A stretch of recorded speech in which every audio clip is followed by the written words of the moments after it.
u rukama dva kondira zlatna, u jednom je hlađana vodica.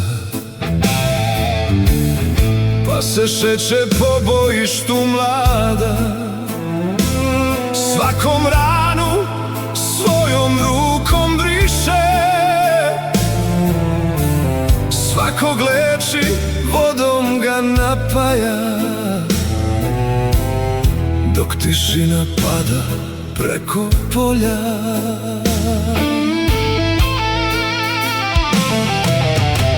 Konje su konji bez jahača, slomljena su koplja u tmini, crni vrani iznad polja kruže, samo vetar nosi imena mrtvi. Naišla je usred tog bojišta na junaka Orlovića Pavla, izmiče ga iz te mnoge krvi, da ga umije hlađanom vodicom. Gde ste sada, tri moja junaka, Miloše kume, gde ti je Azdija, Ivane devere, gde je Burma zlatna, Milane ljubavi, gde je naša sreća?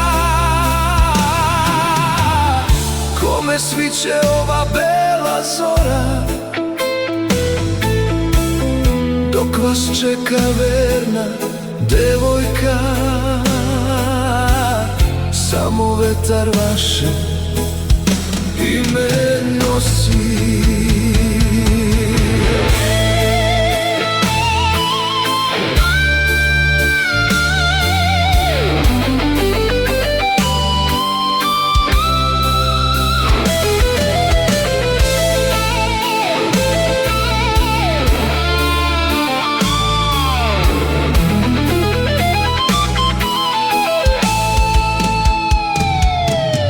Progovara Orloviću Pavle,